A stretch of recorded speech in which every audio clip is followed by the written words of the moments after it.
So we are going to get started. Thanks again, everyone, for hopping on as school is kind of wrapping up for the day in the first couple weeks of the school year. I appreciate everybody taking the time to be with us today. If you haven't already, as I mentioned, go ahead and introduce yourself in the chat, where you're from, maybe your role, and then something you are hoping to learn today. We want to make sure we get all those questions answered before our time together is done. Speaking of questions, this is a webinar, so the Q&A is open. We'll still use the chat just to kind of share ideas and comments. And then this slide deck, as well as a recording of this, will be sent out to everybody, whether they were able to make it today or maybe they had something come up and they couldn't make it. You can take that information and absolutely share it out with other people who might be supporting the possible esports program at your school as well. So we are the Michigan High School Esports League, MHSEL. Sometimes people refer to our league as the Play Versus League or the MASSP League or the Student Leadership League. And so depending on kind of how it's being used, but we do try and let everybody know that that is all the same thing. That is MHSEL. And so I just have a few kind of quick facts for you about our league, talking about kind of where we're at so far as we're gearing up for the fall season. And then I'm going to turn it over to our friends from Play Versus. We have Chris Black here, who we work and we meet and chat about every week about supporting esports in Michigan. And so I'm excited to have Chris on the webinar with us today. Then he'll talk kind of nuts and bolts. And then we'll talk at the end in about 45 minutes or so, some unique thing that I think separates our league from others and that some cool things we have in store for the year. So we're actually getting ready, believe it or not, to enter our 4th year of the Michigan High School Esports League.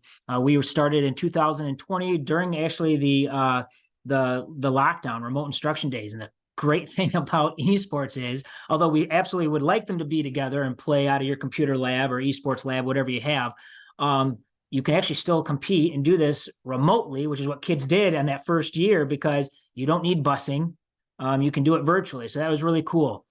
We are considered a varsity level league, which means that we are hoping that, the local schools can control what this looks like a little bit based on how much the kid participated or contributed, but we are encouraging them to hold kids to a high standard with eligibility and behavior, and school attendance, and hopefully holding that varsity standard you have in your traditional athletic sports already. We offer 2 seasons each year, a fall and spring. So as I mentioned, we're gearing up for the fall 23 season. And then we have 9 different game titles, which Chris will dive into a little more, some of the differences between all of those games.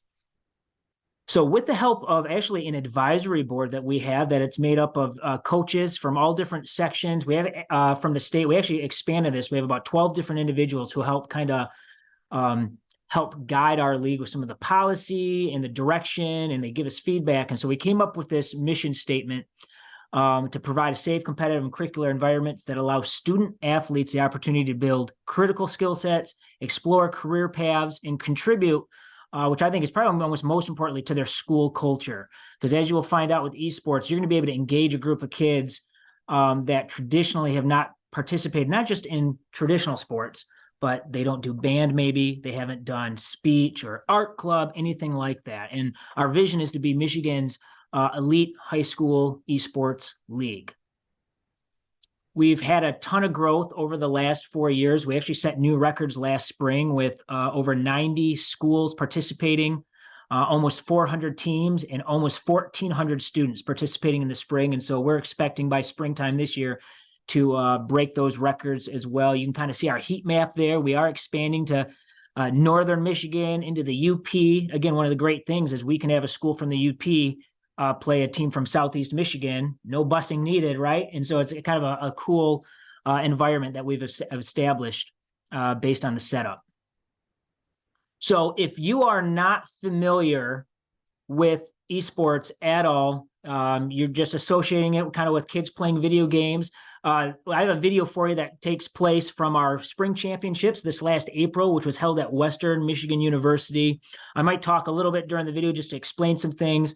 I'm only going to play about half of it, but I think this will really give you a great insight into just why we want to support kids in their interests and passions, especially in esports. because it is just a really cool thing to see live and in person.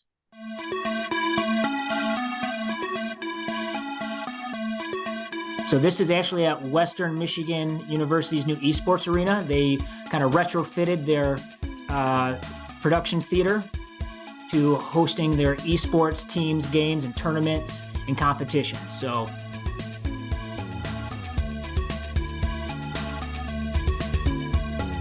and we were there on a Saturday for about, I'd say about 6-7 hours, and some of these kids sat there all day watching.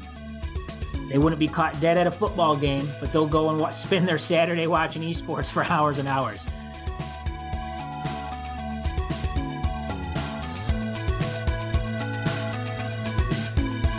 You know, some teams wear jerseys, get their school colors. That's probably, for some kids, the first school spirit wear that they've ever probably owned or wore before, which is cool.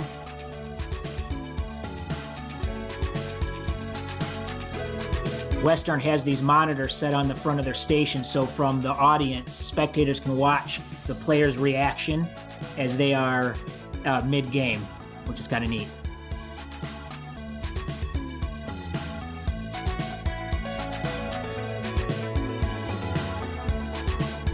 Best part of the video right here. I might be biased. We award trophies and medals. We've had kids almost in tears before tell Maggie, that's my assistant director, Maggie Helmer, that this was the first medal they've ever received for anything in their life before. So it really is just a really cool, powerful opportunity. I keep hitting on this. I sound like a broken record, but just to engage with kids who maybe have never really felt that before, participate in anything at school before. But parents were there. We had other kids show up that weren't competing, that were just there to watch, because this is what they're into. They want to see really good players play these different games. So I'm gonna pause it there. I think hopefully you get the gist of what that video is trying to do. And so I'm gonna pause now. I'm gonna turn it over to Chris. So I'm gonna stop sharing, and while he's getting set up, I'm going to check the chat. I'm going to check the Q&A. Again, that is open if you have any questions along the way, and I can kind of help interject with Chris as we go here, and we'll pick his brain a little bit. And then again, at the end, I'll come back and talk about some really cool things we have planned for our league this year. Otherwise, Chris, the screen is yours. Thanks a lot, Ryan. So I'm Chris Black. I'm here at Play Versus on the Scholastic Partnerships team. So as Ryan had mentioned, I meet with him weekly to make sure that we are implementing initiatives to really get more students and schools on board in the league, as well as making sure their experience while they're in the league is as best as possible. So with that, I'll go ahead and click on the agenda. So what I want to cover here is you can see kind of really 7 different things. So just a quick intro, important dates for this upcoming fall season, essentially how to get started, as well as coach expectations. So I saw in the chat there was somebody who had a question regarding like what exactly does this entail for coaches, and so we'll have a few slides on that, and happy to answer additional questions afterwards as well. We'll go over key dates, pricing, and then there will be a list of resources associated with this deck. So everybody who's on the RSVP list for this webinar can get a copy of this PowerPoint deck. It has a lot of very useful hyperlinks. So you can just click on exactly what you want to do and go from there. So with that, we'll go over a quick introduction. So exactly what is Play Versus? We're essentially a platform that for accredited high schools to compete in esports. It's kind of like the broadest and simplest terms. With that being said, though, we do handle almost everything under the sun as it relates to esports, and we'll go over that in a little bit here. So what does having an esports program do? What will exactly happen? So you can compete against other students from around the country. Most of the titles that we will go over, you'll be competing against other MHSEL schools in Michigan. So you can have a little bit more local rivalry as opposed to playing teams from out of state. For students, it helps develop valuable skills such as teamwork, leadership, and communication, as well as get exposure to scholarships and career paths. So this last bullet here, I think, is something that has really caught on in the past few years in terms of scholarship opportunities. Since 2019, Play Versus has given out roughly $600,000 worth of scholarships. But then just kind of nationally, the total scholarship pool for the most recent academic year was roughly $20 million across colleges across the U.S. So that would include some local colleges. I believe Oakland University has some scholarship available. Don't quote me on that, but the gist of it is this is becoming much more of a thing for students to be able to participate at higher education levels. Season timelines. So as Ryan had mentioned, there's 2 seasons in the academic year, a fall and a spring. So the fall is the one that we're going to talk about here coming up. It runs from essentially the end of September to mid-December. We take a break for the holidays and then kind of come back for the spring as well, which will go from February to very early May. A lot of times this actually ends in April. Students can play in both the fall and the spring seasons. They can choose just one or the other, depending on what they might be doing elsewhere at the school. But we really have 2 seasons here available for students to be able to participate. Each season is a 2-week optional preseason match. This week is actually the first week of the optional preseason match, with the second one coming up next week. There's 8 weeks regular season matches. Part of this also includes a self-selected bye week that coaches can use. So if, let's say, you have a break before Thanksgiving that maybe your school takes off, or you just want to take a certain week off throughout the school year, as you enroll a team, you can select which week you won't be scheduled to play. And it's actually a very useful feature for schools, both in the fall and the spring, to be able to do that. We have roughly 4 weeks postseason tournament timeframe. Usually it doesn't take quite all that. We'll go over exactly the timeline for the MHSEL championships, but the playoffs essentially start the week after the Thanksgiving break. Going on to the available titles. So real quick, all of these will start at 4 p.m. local time on the days that you see here. So up first on Tuesday is League of Legends. It's a 5-player game on the PC. It can only be played on PCs. Historically, this has been a pretty popular title. Perhaps maybe you have some juniors or seniors who are interested in playing. Generally, we'll see kind of, maybe a little bit of the older kids play because it's been around for a little bit, but that definitely doesn't preclude, freshmen or sophomores from being able to play. We also have Splatoon 3, which is a 4-person title on the Nintendo Switch. In terms of requirements here, it's 4 players playing against 4 players at another school simultaneously. So we would need either 2 or 4 switches to be able to play. So 2 switches would mean that 2 players are playing on 1 switch on 1 screen, so it would be a split screen for them. Whereas if you had enough hardware, such as 4 switches, each player could get their own screen. Super Smash Brothers is our most popular title in Michigan and really nationally as well. It's a 3-player game, but the way this works is that it's 3 1 versus 1. So you only need 1 switch. You can simply just hand it off to the next player. And again, really popular, though also only played on the Nintendo Switch. There's NBA 2K, which is a single-player title that is played on either the PS4 or PS5, as long as it's a PS4 version of the game. And then as well as Overwatch 2, a very popular title, is a 5-player game played on the PC. So you would need 5 players similar to League of Legends, and it's again only on the PC, very similar to League of Legends. On Thursdays, there's Rocket League, which is a 3-player game. Rocket League is a bit unique in terms of the platform requirements. It can essentially be played on anything. So PC, Switch, Xbox, PlayStation, it's compatible with all of those. Generally, we see most students end up playing on the PC just based off of availability, but it is possible to be played on other platforms. There's also Mario Kart, which is a 4-person game. Mario Kart and Splatoon are very similar in terms of requirements. Mario Kart does require either 2 or 4 switches to play, and it is on the Nintendo Switch only. And then the last 2 down here, so Madden, very similar to NBA 2K in terms of sports titles, single-player game played on the PS4 or PS5. And then Hearthstone is another game which is 3 players. Hearthstone being the only game we offer that can be played on mobile. So in terms of experience, it's a turn-based card game. It can be played on mobile or the PC, depending on the student's preference. Hey, Chris, can we go back and just pause on?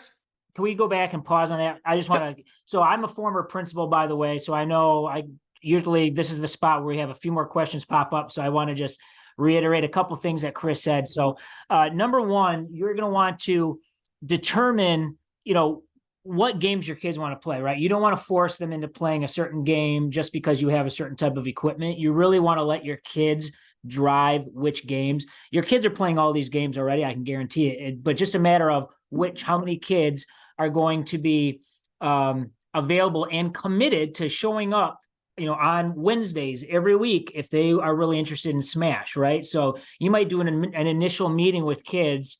There might be 40 kids are like, yeah, we want to play. And then once you talk to them, explaining that, hey, on Mondays we practice, and then on Wednesdays this game plays, or Thursday, whatever it is, and you're expected to be there every week, just like we expect a volleyball player to show up every day for practice or every game. You might see that number drop a little bit once they realize it's not like just a drop-in fun thing. Having said that, the kids who are committed will absolutely love it. If you have a computer lab, you're probably good to go on any of the PC related items there. Maybe they might need a slight update on their video card, or a graphics card. Somebody mentioned earlier in the chat, we do have an FAQ. I'll drop the link in here in a little bit, a little like IT network spec sheet that you can hand to your IT admin folks to let them know what internet filters, what ports need to be opened up, or what requirements some of these games would need. Chromebooks don't really play real nice with a lot of these. There's some extra additional costs and add-ons you would have to do.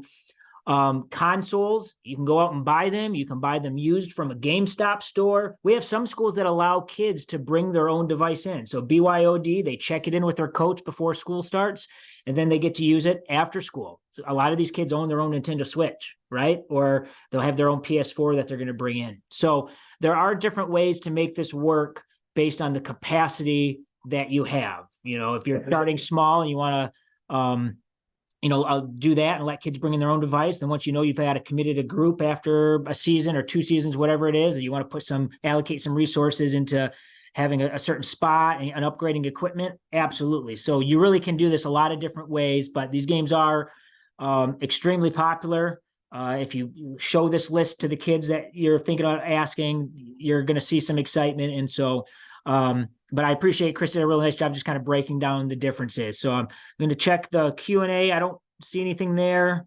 Looks like somebody did ask a question about middle school. We'll talk about that a little bit at the end. As of right now, a 13-year-old can play in the high school league. 13 is that magic number with security and data privacy and all that stuff.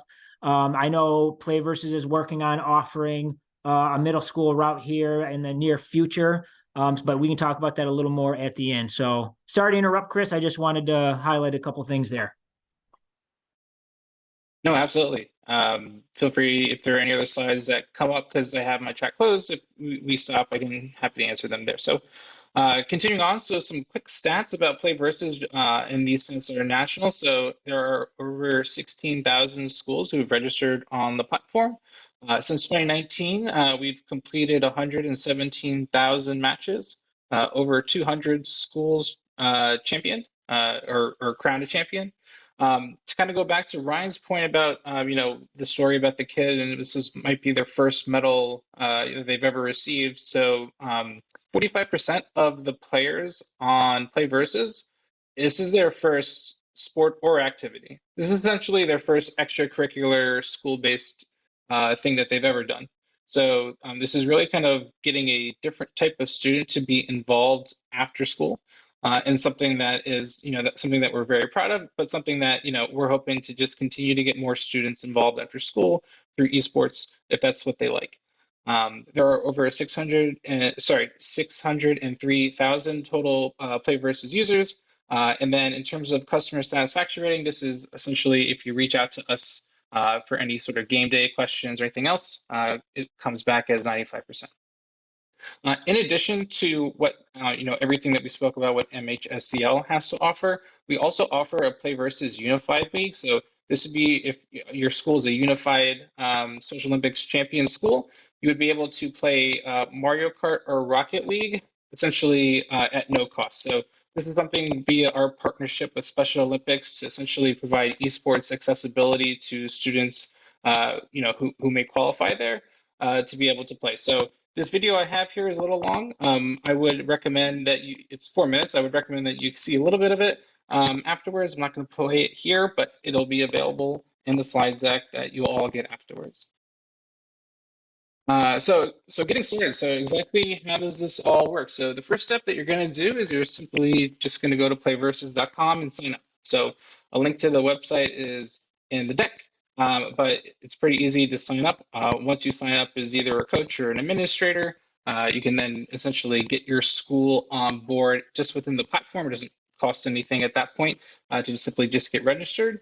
And then we go on to the next couple steps. So a very frequently asked question is simply just maybe you already know you have students who want to play. Exactly how do you go and create a new team? So you simply log into Play Versus, you click create a team, you choose the title that you're going to play in. Once you have that team created, you're then going to see which season to enroll in. So this could be, the upcoming fall season or the spring season going forward.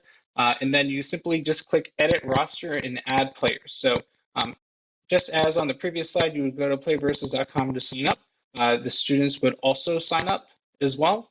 This is just to make sure that Playversus can verify that they are actually a student at that school. One of the things that's going to happen here is every player that you have that's going to sign up, you'll have to verify to ensure that it's the right student, the right email, and that they get started. So once you are there, you'll see kind of the registration deadline, season start, season end dates. When you go to enroll, it'll ask you to select the bye week, as I had previously mentioned. So that's the week that you will be taking off from the esports schedule. And then it's pretty simple right there. So again, some of these are hyperlinked for how to exactly enroll your team. We also have helpful videos on our Play Versus YouTube channel on walking through how to create a team, how to enroll a team. So I highly recommend that you go there to see those. So on to coach expectations. So the first one here is the IT. So IT can be a little bit more difficult in making sure that you coordinate with the IT director at your school, your district. Some of this is required because these are games that maybe are by default not allowed. So coaches are expected to reach out to Play Versus support if there's any questions.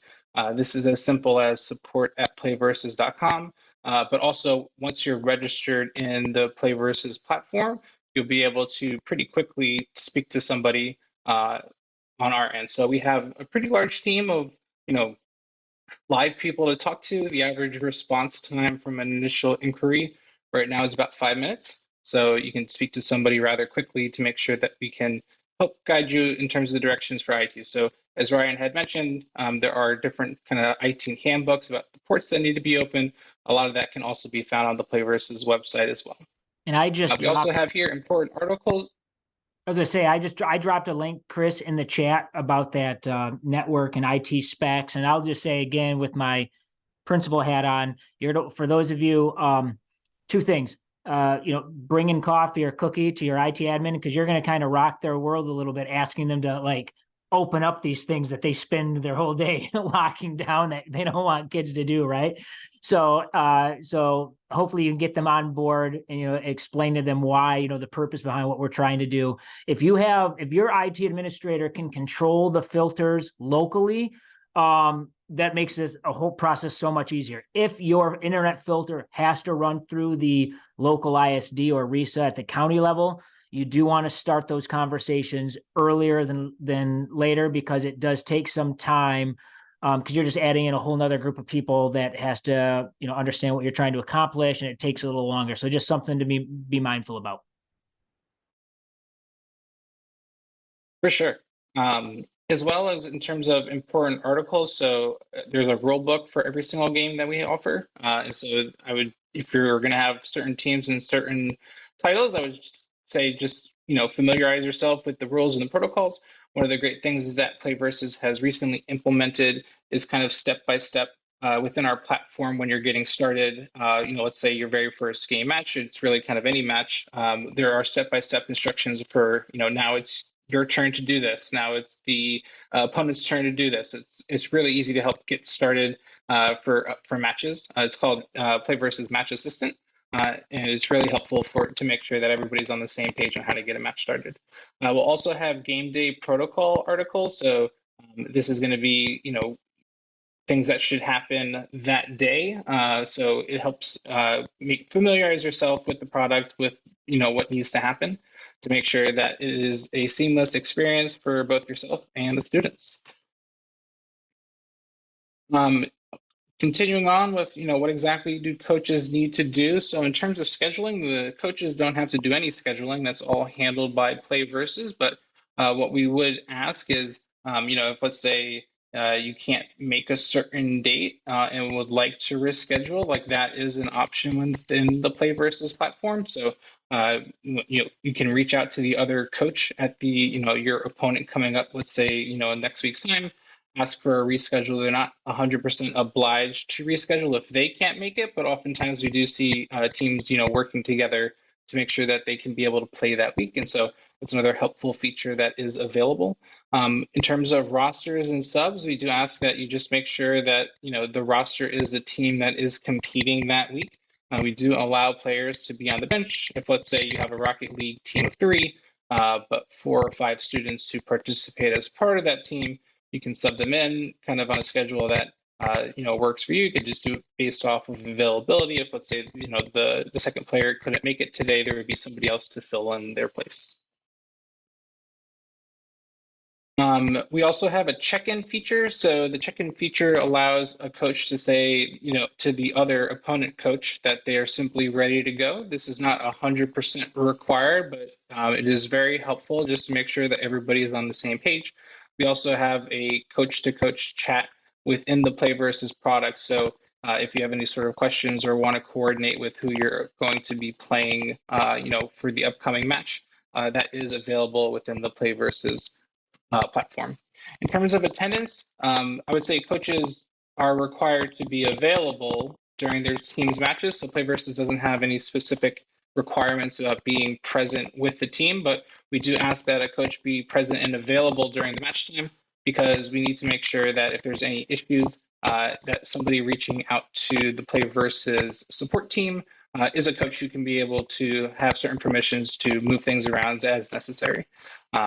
And as well as to be present for the match chat lobby. This is so that we, if PlayVersus needs to, coordinate with that specific match, that the coach is available to do that. And again, so kind of communication you'll see here on the left-hand side is just kind of the coach chat, which would, be open to yourself and the opponent that you're facing. And then lastly, in terms of coach expectations, reporting match results. So this would be simply saying like my first player won, my second player lost, and my third player won. You would essentially make sure that that is annotated correctly in the match results. Again, not going to play this video, but it's included in here for when we do send it out as a PDF afterwards. But again, this is just one of, I think at this point right now, there's 14 videos that are helpful for everything that you could possibly want in terms of just knowledge on how to get everything signed up. So I encourage you, if you're a new coach, to see this video and see some of the other ones to make sure that you are familiar with the platform so you can get your program started. On to key dates and pricing. So for the fall 23 key dates on the left-hand side, the fall registration is next Friday, so September 22nd. As I had mentioned before, preseason, we're in the middle of it. It started this week and it goes through next week as well. So the last day of the preseason there would be on the 21st. The regular season starts the week following, so the 25th, and goes up until the 17th. Of November. So that would be your 8 weeks there. We take a week off automatically for Thanksgiving. So no matches will be scheduled the week of Thanksgiving. And then we start the playoffs the following week. So on November 27th, we'll be starting the playoffs, and those matches will go up until up until December 5th. And then we're going to be having the semifinals and championships for select MHSEL titles on December 9th at Oakland University. And there's going to be an event the day prior as well, which I think Ryan will cover in a little bit. In terms of 2 pricing options for this fall 23 season, So the per student per season is $80, and an unlimited academic year pass is $3,000. The $3,000 would include an unlimited number of teams for fall 23 and spring 24 seasons, so essentially the academic year. With regards to that, PlayVersus doesn't have any sort of cap on the number of teams that you can have. If you have significant interest, let's say in Super Smash Brothers, and let's say you have 4 teams, that's perfectly fine. Those teams would be competing and be scheduled accordingly. So it's truly an unlimited number of teams and students that you can have at your program. There are discounts available for both of these options. So we do have Title I pricing that we can give out in terms of discounts, and then we do have need-based pricing as well.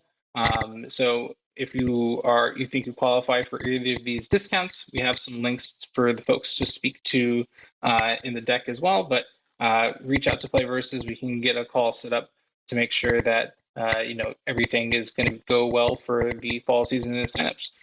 In terms of which plan might be best for you, we generally see that maybe if you're a newer program and you have 1 or 2 teams, the per student model would probably be the way to go.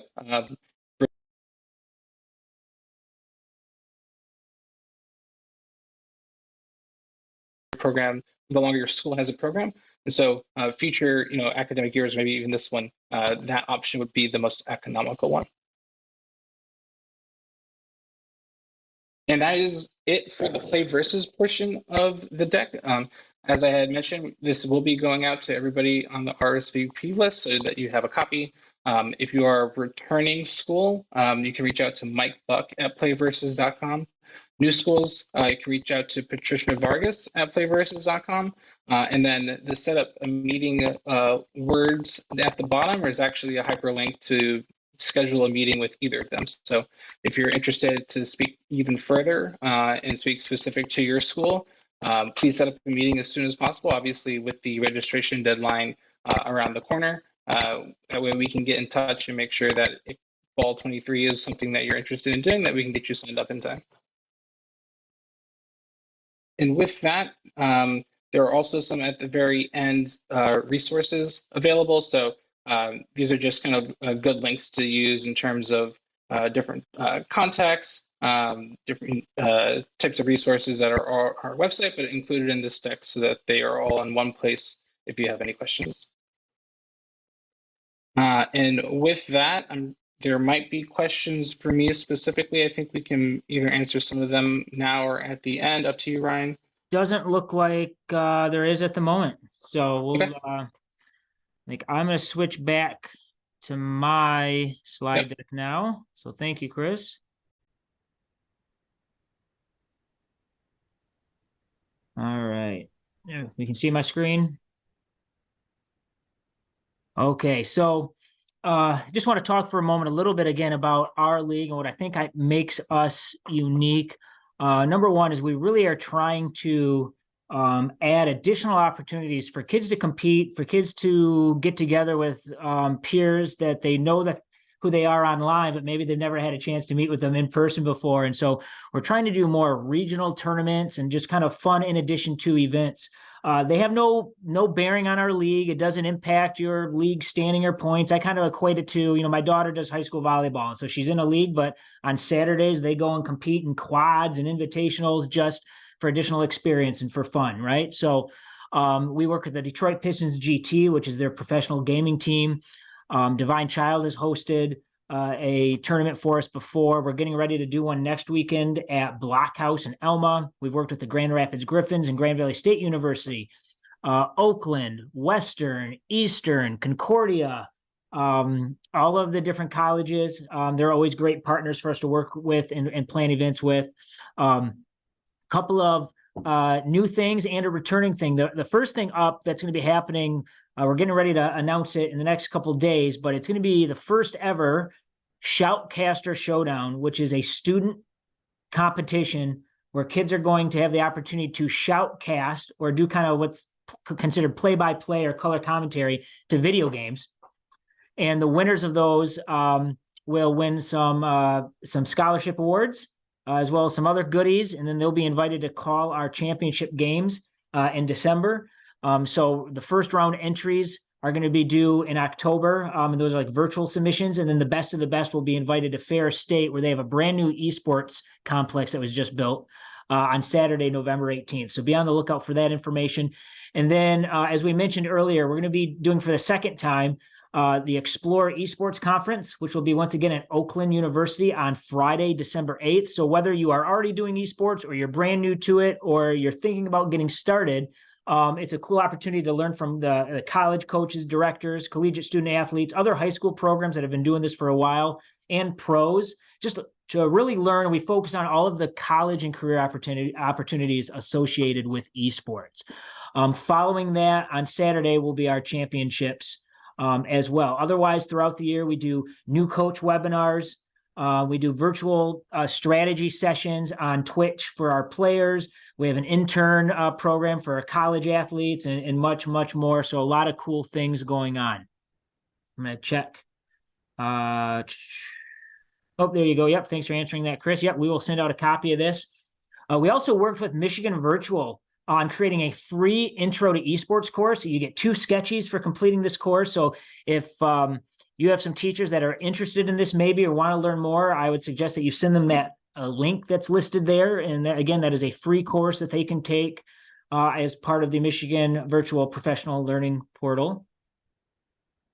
Again, there are just some key dates. There's an interest survey that you can fill out if you want some additional follow-up from the Play Versus team or myself. Every year, we just try and make this bigger and better for our kids. It's absolutely growing.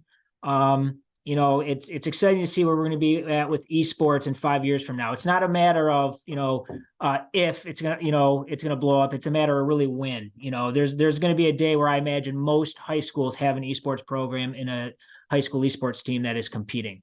So we're getting there. There's my contact info. There is, again, Maggie was not on the webinar today, but sometimes you will hear from her. But there's our email, our cell phone numbers. If you want to text us, if you have any questions. Would love to have you join. Fall is fast approaching. Even if you're not ready to join for the fall, that's okay. You can join in the spring. You don't have to do both seasons. The cool thing that Play Versus offers, though, is that even if you know that we're going to pump the brakes, we're going to wait till spring, you can actually still create an account now during the fall, and you can scrimmage for free other schools throughout the fall just to kind of see what kids are committed, to kind of get your bearings straight, to test those IT needs and requirements out to make sure you're good. So then you could hit the spring running. You absolutely still have time to do that now if you do want to play in the fall, but I just wanted to share that information. Otherwise, I think that's going to do it for us for our webinar. So Chris, thank you so much for hanging out with us today. Thanks to everybody that was on the webinar. I'm going to sit tight for about 2-3 more minutes if anybody wants to hang out after and chat. Otherwise, we'll get this recording and slide deck out to you tomorrow before the weekend. So enjoy the rest of your week, everybody. Thank you.